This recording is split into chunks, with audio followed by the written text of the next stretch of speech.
If you're out there working with Mircom fire alarm panels, you're going to want to pay close attention. We are doing a deep dive into the new V2.2.2 firmware for the FX-400 and 401 series. And listen, this is not just some minor patch. It's a pretty major evolution with a bunch of new features and some key operational changes. What's most important, if you unbox a new panel today, it's going to have this firmware, so let's get you up to speed.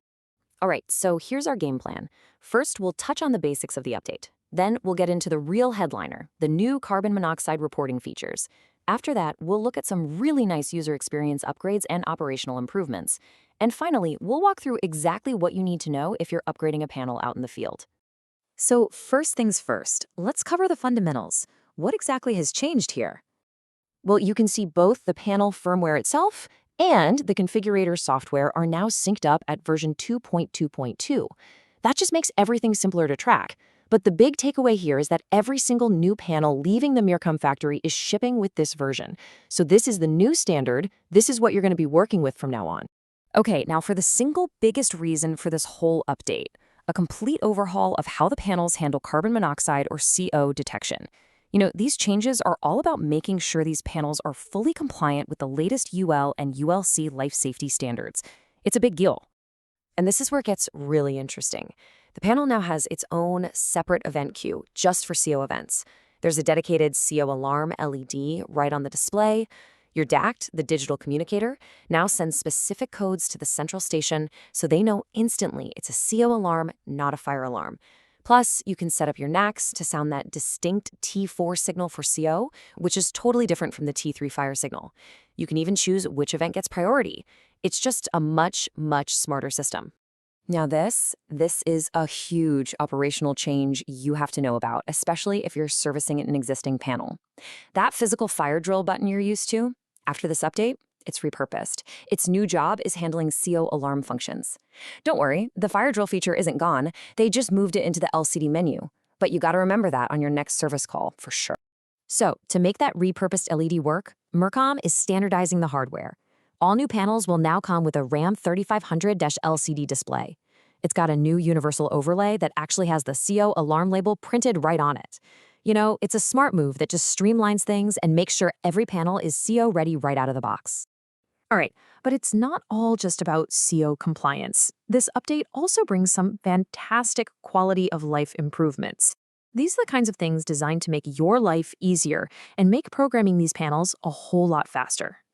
Okay, this one is a real game changer for your workflow. You're probably used to Quick Update, right? For making those small live tweaks when you're connected to the panel. Well, this new Quick Send feature is for all your offline work. It lets you change anything you want in the job file on your laptop, and then, get this, you send only the changes to the panel. No more waiting for the entire file to upload. This is going to save a massive amount of time on site. And the improvements don't stop there. In the configurator, we finally have undo and redo functions. A simple thing, but so powerful. They've also added standard shortcuts like Ctrl+A to select all. And if you're installing booster power supplies, setting up the INX 10A is way easier now with a simple drop-down menu. It's all about less clicking and fewer mistakes.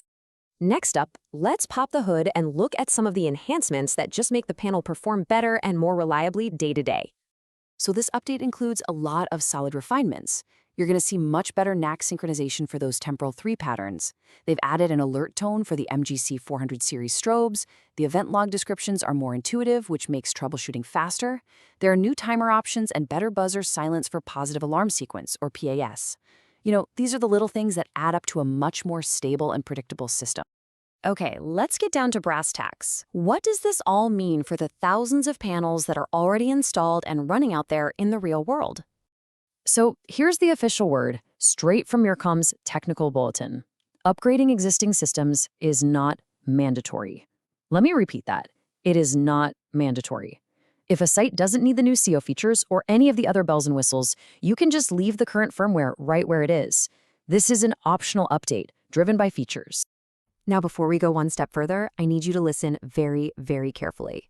This is, without a doubt, the most important warning in this entire explainer. If you decide to upgrade a panel, you absolutely must back up the job file first. The update process will permanently delete the configuration from the panel. There is no going back. I'm going to say it one more time. back up your job file before you do anything else. So here's the path. Step 1, and you know what it is. Back up that job file. Step 2, install the new firmware and configurator. Now, this is where things split depending on the panel. For an existing FX-401, it's pretty easy. You just need a new little slide-in label for the display. But for the older FX-400 panels, a hardware swap is mandatory. You have to install the new RAM 3500 LCD main display to finish the upgrade. So there you have it. That's the full breakdown of Firmware V2.2.2. From critical CO compliance all the way to huge time savers like QuickSend, it's a really significant step forward for these panels. The question I'll leave you with is, how are all these new features and updates going to help you streamline your next installation or service call?